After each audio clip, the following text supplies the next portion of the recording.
Escuela Bíblica a la luz de la palabra, escudriñando las Escrituras. Oh, cantadmelas otra vez, bellas palabras de vida. Hallo en ellas mi gozo y luz, bellas palabras de vida.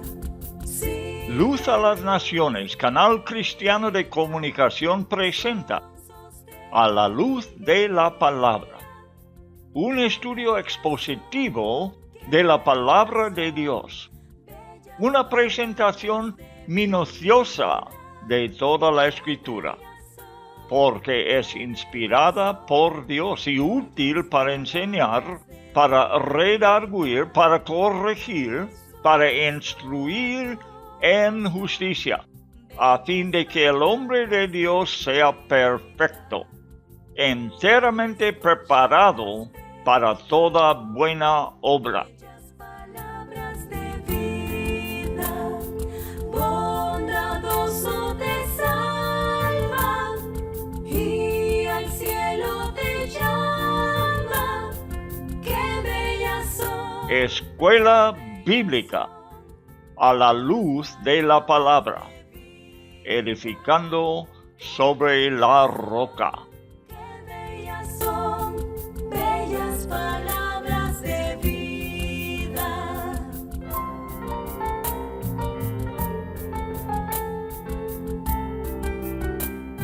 Libro del profeta Jeremías, por Loel Bruckner. El profeta de un Dios entristecido.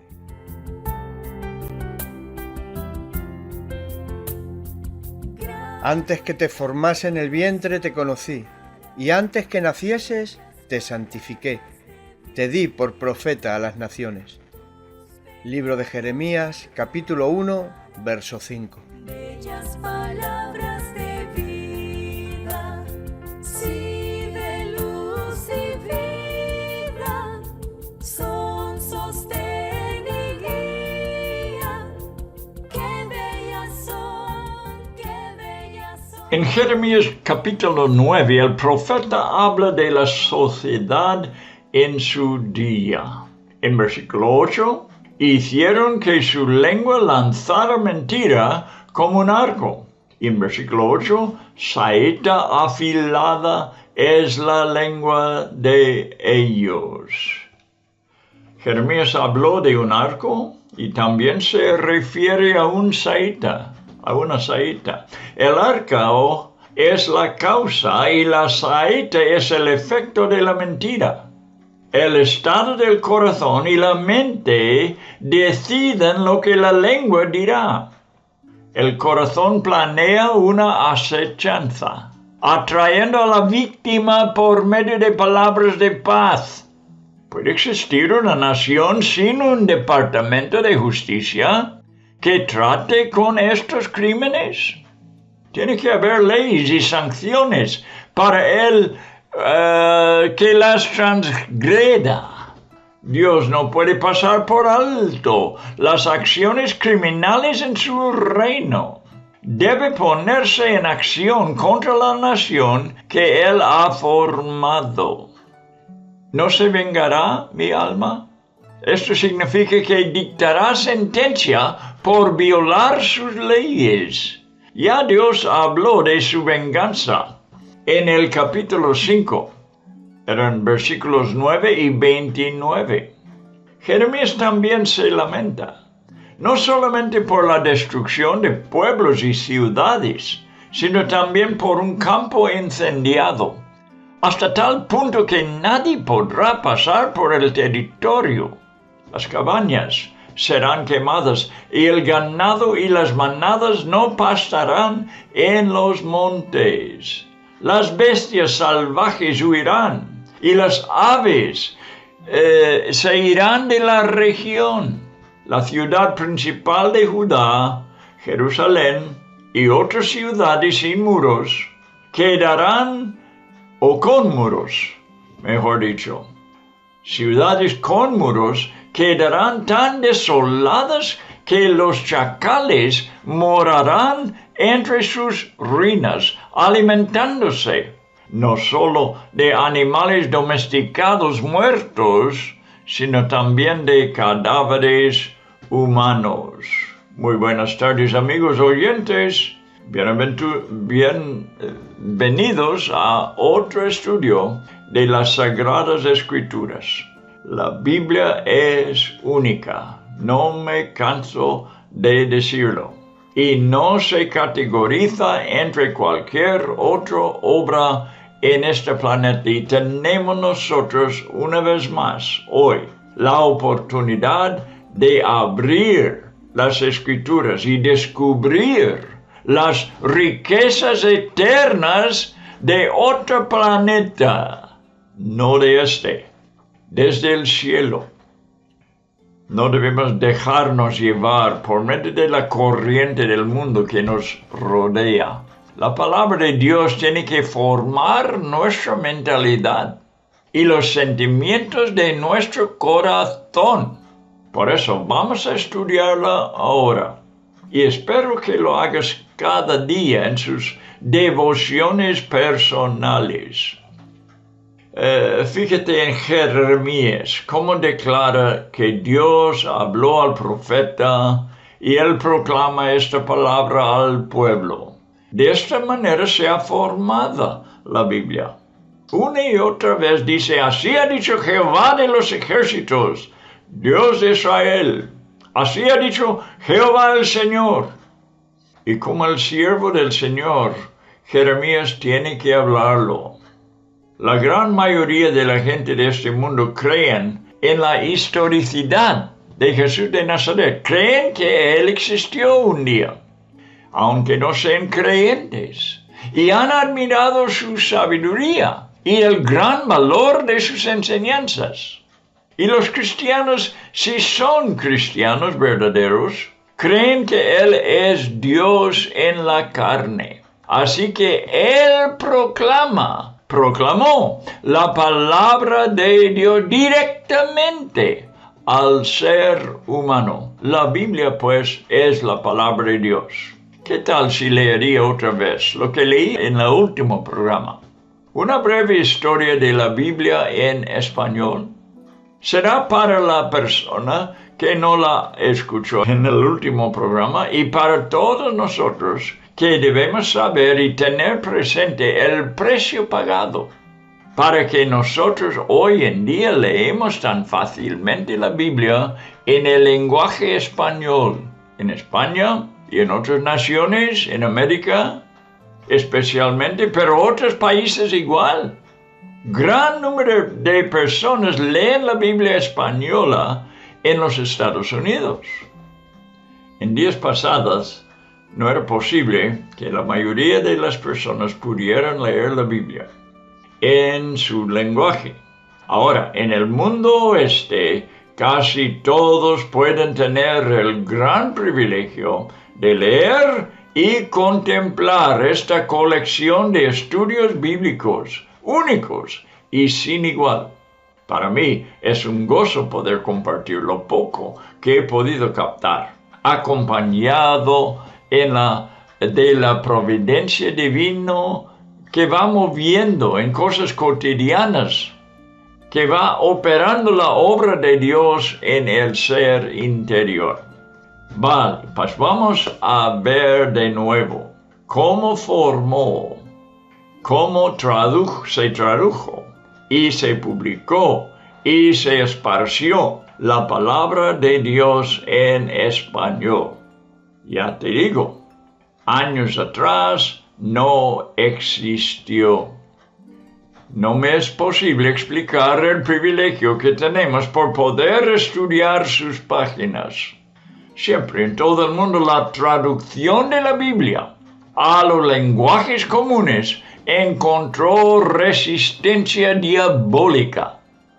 En España también, los gobernantes en siglos pasados quisieron que el pueblo en general solamente supiera las cosas bíblicas por medio de la interpretación de teólogos católicos que pudieran leer el latín, porque la Biblia existió en latín y no en español. Pero bueno, lo que ellos hablaron contenían muchas doctrinas falsas. Ahora había un hombre llamado Juan de Valdés, que era un discípulo de Erasmo. Erasmo era muy conocido en su día. Él tenía teología, diferente que la mayoría, y no tenía miedo de hablarlo, de publicarlo. Erasmo era un famoso teólogo holandés. Tuvo que huir de España, Juan de Valdés, alrededor del año 1529. Valdés huyó hacia Italia, encontrando refugio finalmente en la corte de Nápoles, donde tradujo el Evangelio de Mateo y de Lucas. También las epístolas paulinas, sin incluir Hebreos, y los Salmos. Unos años más tarde, en 1543, Francisco de Encinas, con apenas 20 años de edad, jóvenes, Dios os puede usar en este siglo XXI, no importa tu juventud. Él de 20 años de edad publica en Amberes, que está localizado hoy en el país de Bélgica, publica su traducción en español del Nuevo Testamento completo, primera vez.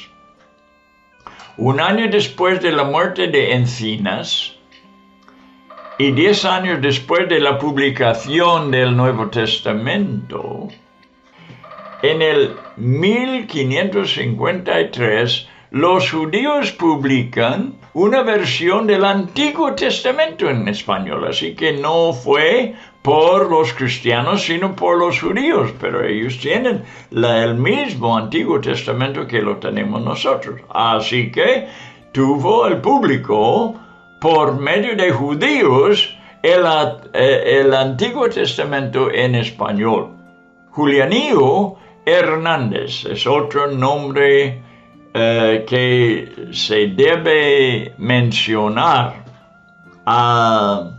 Por su parte, no en la traducción, no en la publicación, sino al plantearse el problema de cómo introducir las Biblias en España. Julianillo se ofrece a hacerlo él mismo de contrabando. Por eso, consiguió unos barriles de vino de doble piso, colocando las Biblias en el piso de abajo.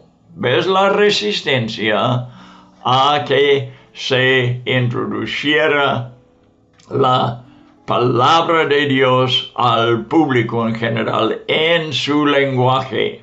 Así llegó el Nuevo Testamento a Sevilla y los depositó en la casa de un hombre llamado Juan Ponce de León, para que él tenía su parte en esta obra. ¿Ves cómo algunos traducen, otros publican, otros lo llevan, lo esparcen y otros,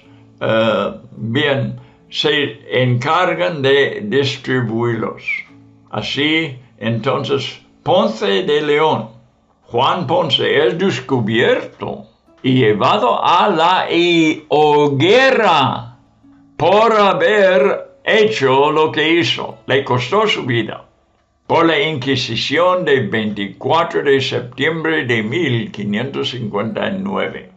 Pero eso no frena a Julianillo, que continúa introduciendo los Nuevos Testamentos mientras vende telas para ocultar su identidad y su verdadero trabajo. Y así, a través de mucha oposición, tenemos la Biblia en español ahora. Y libremente abrimos sus páginas páginas para ver frente a nuestros ojos la pura palabra de Dios. Y esto es lo que haremos una vez más hoy. Espero que apreciamos, pues, el precio por lo que estamos haciendo ahora, compartiendo la palabra de Dios unos con los otros. Y espero que este estudio podemos valorarlo por lo que es, riquezas celestiales, porque, repito, la Biblia es única. Es mucho más que un libro. No hay un libro para comparar con este. Bien, la palabra profética no existe solamente como advertencia para el juicio sobre el judío, porque esto es lo que es a quien Jeremías habla directamente. Los judíos en su día, mayormente en Jerusalén y en Judea, el cual llegará pronto, este juicio, sino también es para informar a cada lector, nosotros incluidos, de las represalias de Dios contra el pecado. ¿Puedes entender entonces el daño causado por los maestros que intentan tratar a sus oyentes con demasiada delicadeza? Si no son falsos maestros, lo que sí están bebiendo el mismo pozo de indulgencia que ellos están tomando y dejan a la gente malinterpretar el juicio de Dios sin prepararla para lo que ha de venir en el futuro. Estos predicadores para nada son compasivos ni afectuosos. La sabiduría viene de una sola fuente, que es Dios mismo. El sabio es aquel que ha escuchado de Dios y después publica lo que ha oído. Él debe declarar la verdad sobre el desastre venidero. Matthew Henry comenta, yo lo uso, sus comentarios como los comentarios de como 7 otras personas comúnmente, a que refiero yo para confirmar que lo que yo intento de compartir sea legítima. Matthew Henry así comenta, el profeta intenta convencer al pueblo de la justicia de Dios en lo que pasará, o sea, la destrucción de Jerusalén y todo Judá, porque por su pecado ellos son los culpables. Este es el primer punto que hace, el segundo es esto. Él influye al pueblo con la grandeza de la desolación venidera, para que por la terrible expectativa ellos puedan despertar al arrepentimiento y la reforma. Así es que su aviso, que es tan terrible, es para el bien de que el pueblo se arrepiente y reforma. Entonces tiene un fin muy positivo, muy beneficioso. Y si no lo habla, es una terrible injusticia de su parte. Ver lo que va a pasar y no avisar. Ese es un crimen. Que cualquier persona que haya escuchado de Dios se levante con estos mismos 2 propósitos que menciona Matthew Henry. Bien, dijo Jehová en versículo 13. Estamos en capítulo 9 de Jeremías. Y fíjate en estas 2 palabras, porque Jeremías es un hombre íntegro, es un hombre que odia la mentira, que va a la cárcel por haber hablado la verdad. Es una persona que ama la verdad. Y él es quien dice, dijo Jehová. ¿Estará mintiendo al decirlo?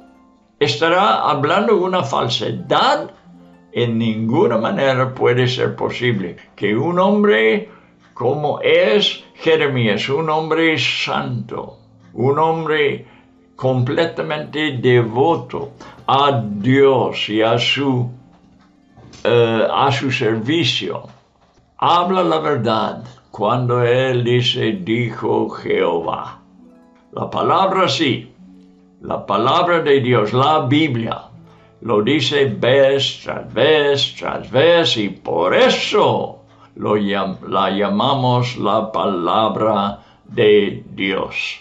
Dijo Jehová, porque dejaron mi ley, la cual di delante de ellos, y no obedecieron a mi voz, ni caminaron conforme a ella. Antes se fueron tras la imaginación de su corazón. Cuidado con la imaginación de nuestros corazones. Fueron en pos de los Baales. Tenían que tener mucha imaginación para que pudieran creer a lo que es solamente una estatua, una imagen, y que no pueda hacer nada, tiene que ser movido porque no se mueve solo. La imaginación de su corazón les lleva a los Baales. Claro, hay demonios tras ellos. Y los demonios son los que hacen que la imaginación, que el hombre sigue la imaginación de su corazón. Bien, en pos de los Baales van, según les enseñaron sus padres. Por tanto, así ha dicho Jehová de los ejércitos, Dios de Israel. Mira cómo lo dice otra vez. Dios está hablándonos. He aquí que a este pueblo yo les daré a comer ajenjo y les daré a beber aguas de hiel. Vamos a ver lo que es eso. Y los esparciré entre naciones que ni ellos ni sus padres conocieron. Y enviaré espada en pos de ellos hasta que los acabe. Así dice Jehová de los ejércitos. Considerad, hay que meditar en la palabra de Dios y en el camino en que estemos andando. Considerad, dice, y llamad plañideras que vengan. Buscad a las hábiles de su oficio. Y dense prisa, y levanten llanto por nosotros, y desháganse nuestros ojos en lágrimas, y nuestros párpados se destilen en aguas. Porque de Sión fue oído voz de endecha. ¿Cómo hemos sido destruidos? En gran manera hemos sido avergonzados, porque abandonamos la tierra, porque han destruido nuestras moradas. Oíd, pues, oh mujeres, palabra de Jehová, y vuestro oído reciba la palabra de su boca. Enseñad, escucha, muy buenos consejos para hoy en día. Enseñad endechas a vuestras hijas, y lamentación cada una a su amiga. Esto me hace pensar. Tengo en la memoria unos programas que se produjeron en Alaska. Entre los esquimales, tenía que ver con el dueño de una aerolínea en Alaska. Y su esposa era esquimal. Y me acuerdo del programa en que la hija, medio esquimal, lamentaba la muerte de sus compañeros, porque cada invierno, especialmente en el tiempo de invierno, cuando no aparece el sol en su brillantez, solamente aparece en el horizonte y se pone otra vez en una hora o 2 horas después. Y en ese tiempo muchos jóvenes cometen suicidio. Y ella estaba lamentando con lágrimas. Lo estaban filmando. la muerte cuando escuchó de otro joven que había cometido suicidio, se murió. Bueno, ¿era correcto que ellos lamenta esto?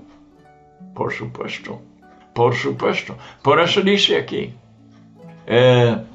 que enseña a sus hijas endechas y lamentación cada una a su amiga. Hay por qué lamentar las tristezas que están pasando en el mundo. Es totalmente correcto que lo hagamos. Porque la muerte ha subido por nuestras ventanas, ha entrado en nuestros palacios para exterminar a los niños de las calles. ¡Qué tristeza! A los jóvenes de las plazas. Habla, así ha dicho Jehová. Otra vez, Dios hablando. Los cuerpos de los hombres muertos caerán como estiércol sobre la faz del campo, y como manojo tras el segador, que no hay quien lo recoja.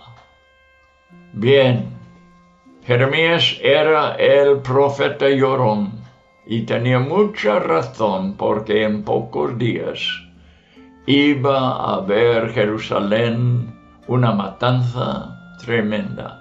Iban a sufrir por la espada de los babilonios, pero también por el hambre dentro de la ciudad, por el sitio que está haciendo el ejército alrededor de Jerusalén. Habrá pestilencias horribles en la ciudad. Jeremías lamenta.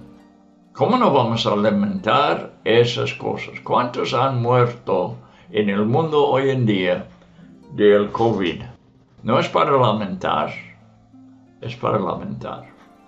Tenemos que ver la situación en el mundo en nuestros días y lamentar y clamar a Dios que Él obre y que haya un provecho en lo que está pasando. Que lleva a la gente al arrepentimiento por sus pecados, por sus vidas. Bien, he intentado demostrar la relación entre la ley y el pecado. ¿Qué tiene que ver? Vamos a aprender esta lección. Como el pecado es definido y descubierto por la ley. La ley de Dios, estoy diciendo. Si queremos proclamar lo que es el pecado, el lugar mejor donde vamos a hallar cómo definir lo que es el pecado es por ir a la ley de Dios. Lo que Dios dice es el pecado. No lo que yo digo, no lo que tú dices.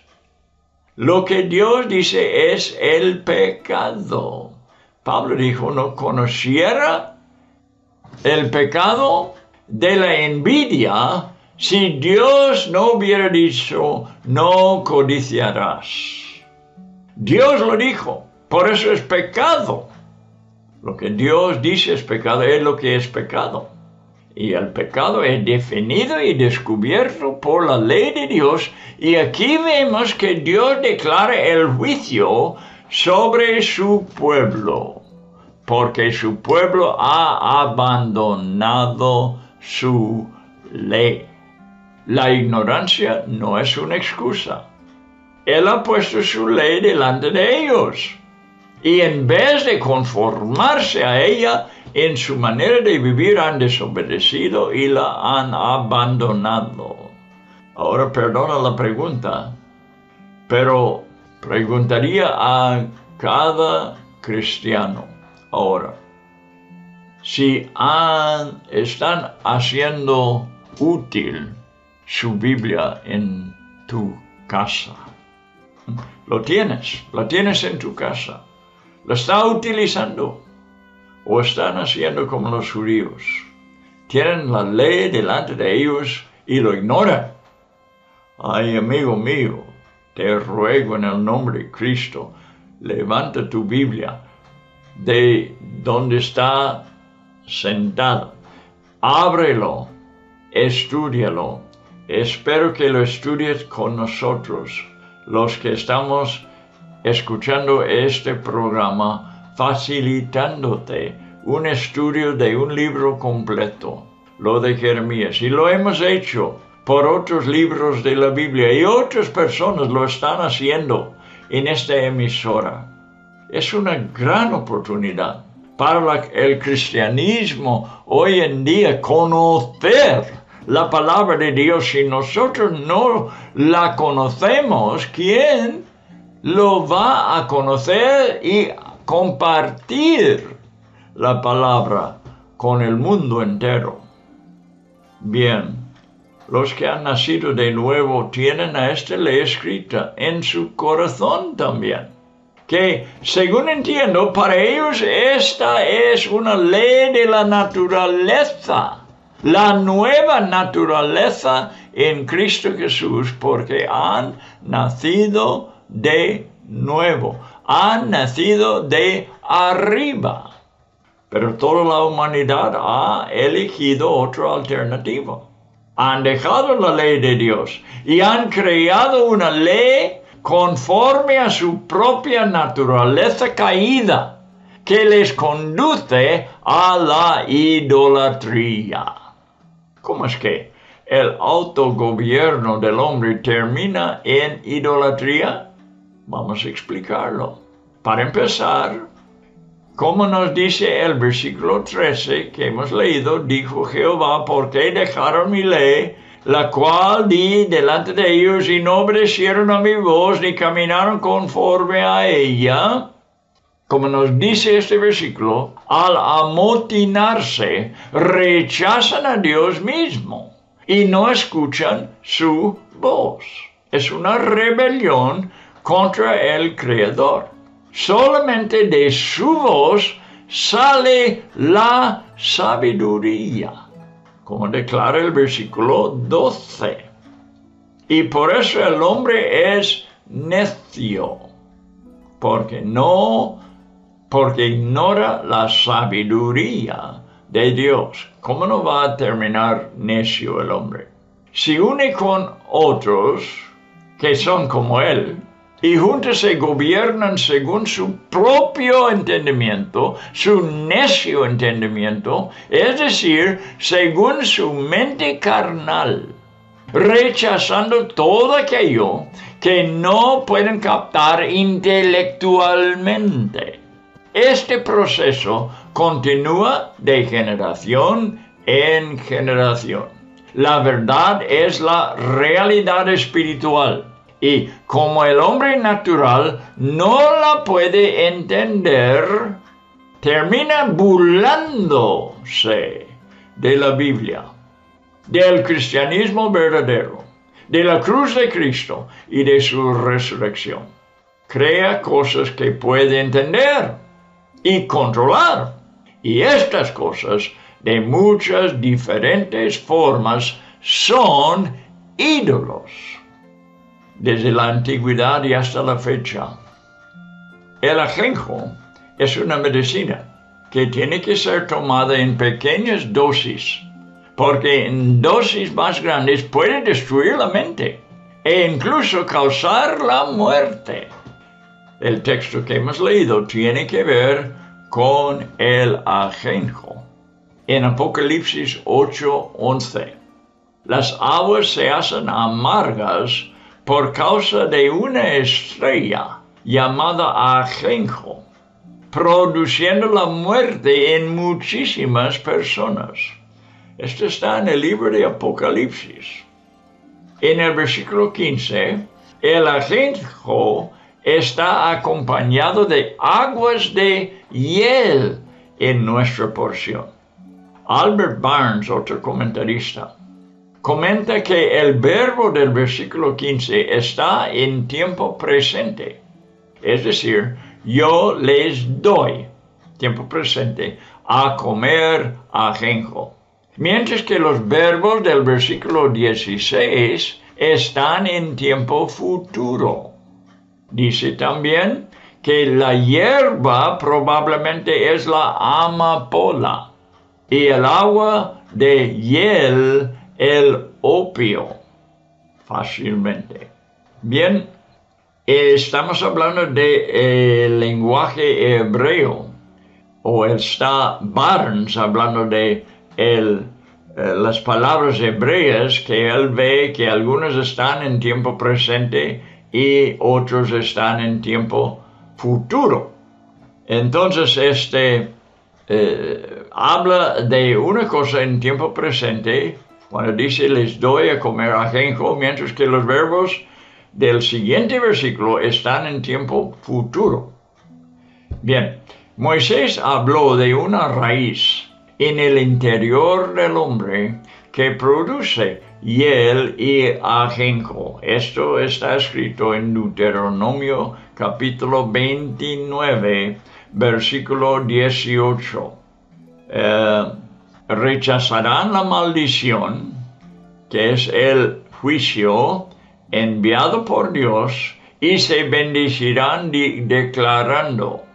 Aquí es el versículo, Deuteronomio 29, 18, en la Biblia de las Américas. Tendré paz, dice la gente, aunque ande en la terquedad de mi corazón. Las drogas, como son el ajenjo y la hiel, alterarán la mente, dejando a la persona sumergida en un mundo surrealista. Observa la similitud en la terminología entre Deuteronomio y Jeremías 6, 14 y 8, 11. Puedes apuntar estos versículos y leerlos y estudiarlos.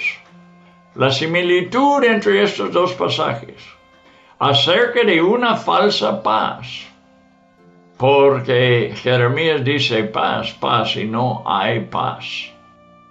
Deuteronomio dice paz, paz, y no hay paz. Y aquí, en el versículo 14, el hebreo original de la misma palabra, la terquedad de sus corazones, y la Biblia de las Américas lo tiene correcto en español.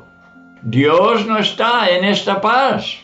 Es un engaño del corazón, es una paz falsa en el corazón humano.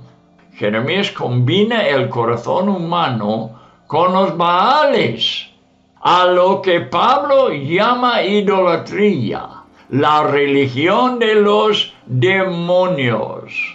Vamos a estudiar estos versículos. No me quedo satisfecho solamente diciéndolo. Vamos a leerlos. Vamos a Deuteronomio. Bueno, ya lo tenemos. Esto lo tenemos. Tendré paz, dijo, aunque ande en la terquedad de mi corazón.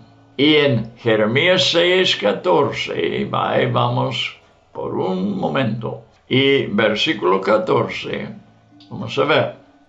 Ellos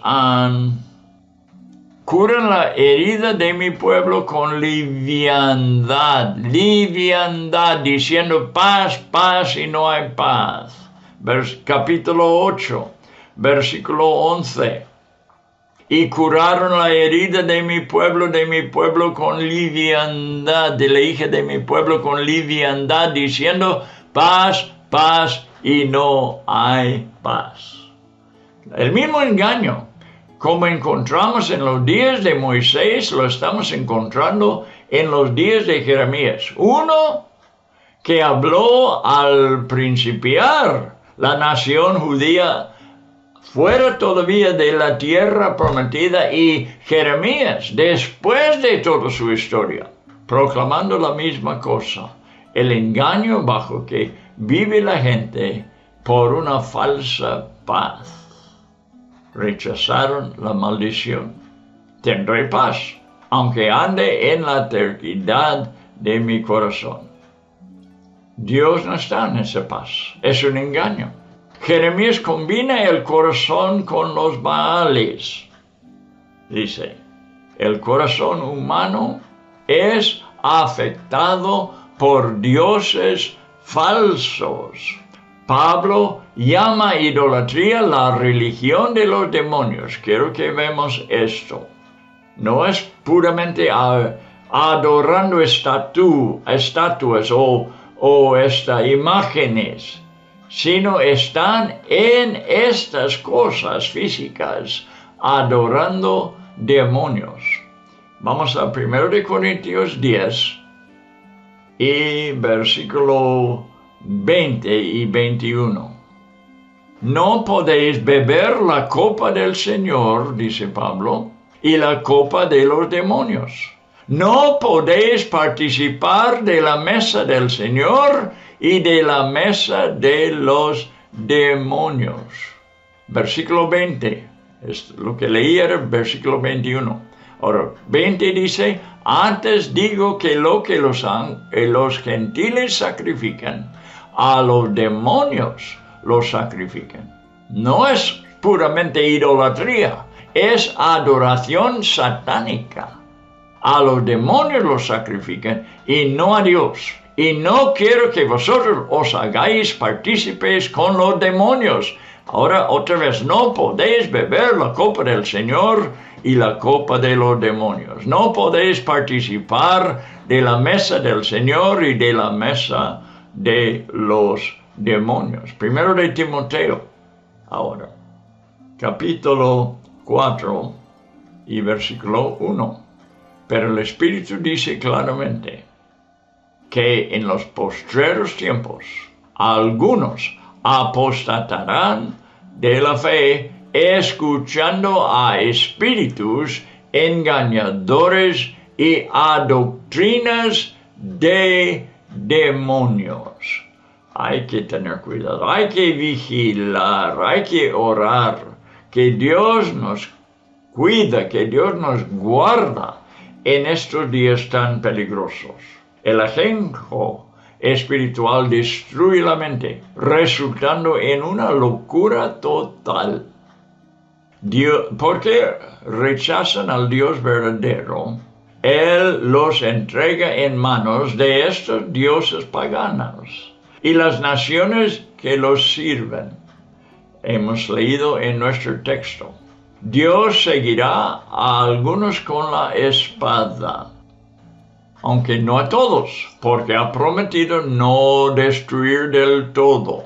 Quiero que veáis también en el Nuevo Testamento, Pablo proclama semejantes juicios. Vamos a volver a 1 de Corintios, capítulo 5 ahora, y versículo 5.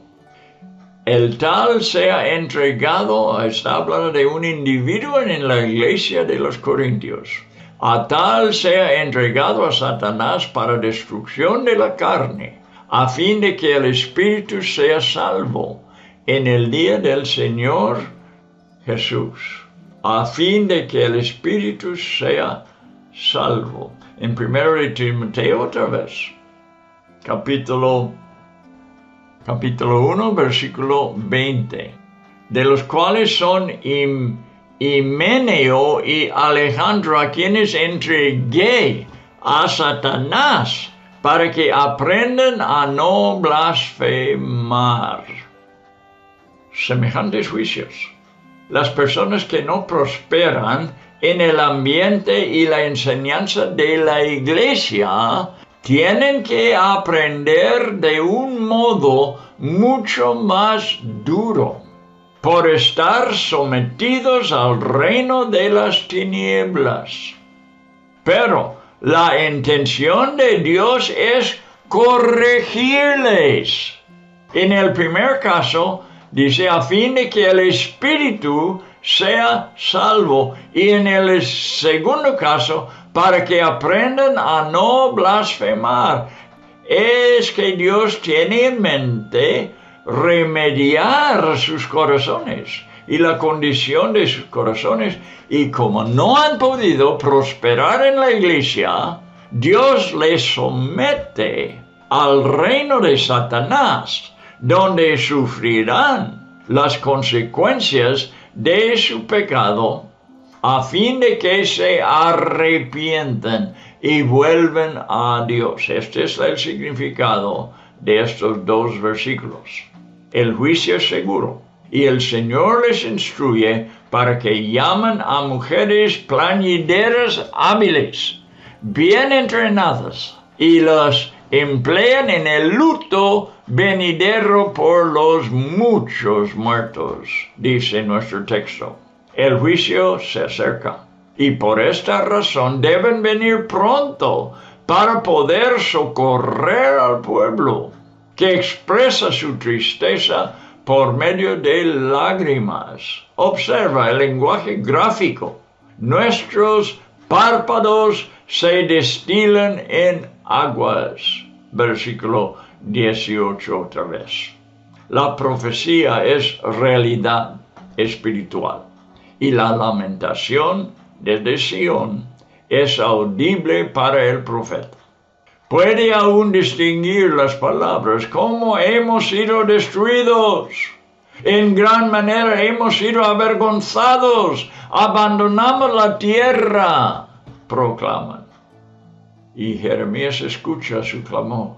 Se oyen desde un futuro lejano las lamentaciones de Sion, corazón y centro de Judá. Pedro dijo, 1 de Pedro 4:17, yo siempre recomiendo que apunta los textos para poderlos estudiar, porque es tiempo de que el juicio comience, dice Pedro, por la casa de Dios. Y si primero comienza con nosotros, ¿cuál será el fin de aquellos que no obedecen al Evangelio de Dios? El apóstol describe el sufrimiento de los cristianos en versículo 16, el versículo anterior. El pueblo de Dios al cual deben someterse confiando en su fiel Creador. Posiblemente el cristiano no sufrirá por los pecados cometidos, sino que Dios obrará progresivamente en su vida para extraer las mejores cualidades de la nueva naturaleza, que solo se logra por medio de un sufrimiento. Acuérdate, el oro siempre se refina por medio de calor intenso. Pedro habla de la refinación de nuestra fe, que es como oro. La refinación de oro, que pasa a través de las pruebas. La fe, como el oro, se libra de todas las impurezas por el fuego. Hemos aprendido en este libro que hay esperanza en sus juicios, porque Dios los limitará para no destruir totalmente, y que está dando instrucciones para preparar a los que le escuchan. Tienen que aprender lo que llamaríamos, en comillas, el arte de lamentar. Las mujeres tienen que enseñar a sus hijas, y después todas deben enseñar a sus amigas, ha dicho versículo 20. La delicada hija de Jerusalén tiene que acostumbrarse a la dureza de la inminente guerra, porque niños y jóvenes morirán.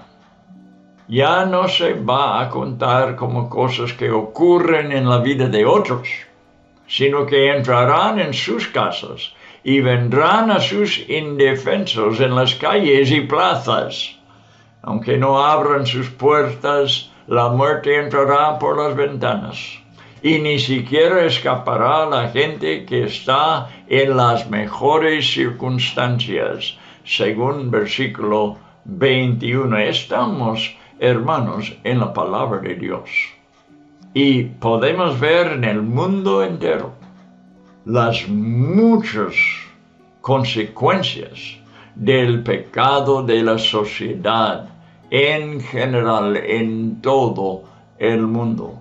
Cae juicio tras juicio sobre la humanidad, y gente se enferman, se mueren, y no se arrepienten.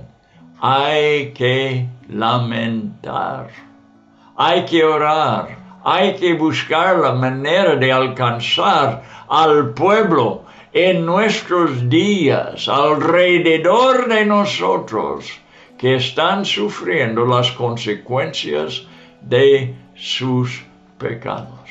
Hay que hablarles de su pecado.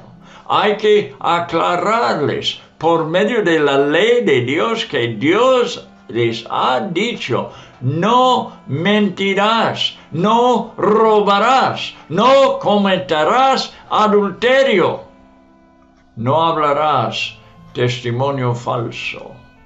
Y por medio de la ley de Dios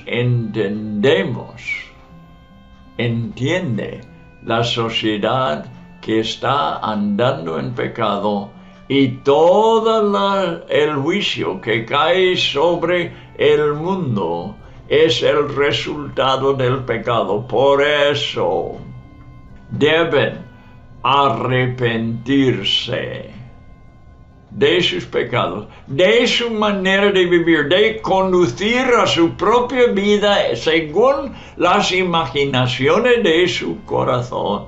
Arrepentir, digo, de esto, para que pueda hallar la salvación en Cristo. Me gustan las palabras que escribió una amiga no hace mucho tiempo. Si escuchas la voz de mi Cristo, corre a Él. Amigo mío, ¿me estás escuchando? ¿Has visto cómo la tristeza ha venido sobre la humanidad y lo estamos viendo, los juicios de Dios caer? Créelo que es el juicio de Dios en primer lugar. Y cree que es el resultado, es la sentencia sobre los pecados cometidos. Y tú has cometido pecado. Tú has gobernado tu vida a tu manera. Esto te trae maldición. Arrepiéntete. Arrepiéntete, por favor. Es un ruego. Para tu propio bien, arrepiéntete. Y corre a la cruz, para que hayas allí el remedio de tus pecados, porque allí en la cruz tus pecados serán borrados.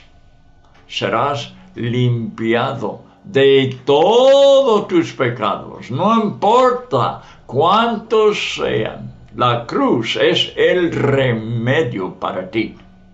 Corre allí y hayas el perdón y además el galardón de la vida eterna. Cree en el Cristo crucificado.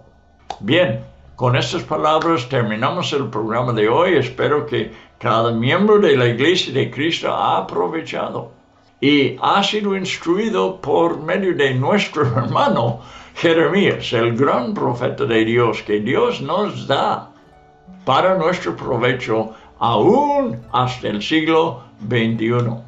¡Qué bueno es Dios!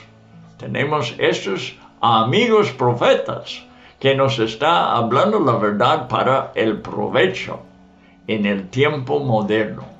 Gracias a Dios. Hasta la próxima vez.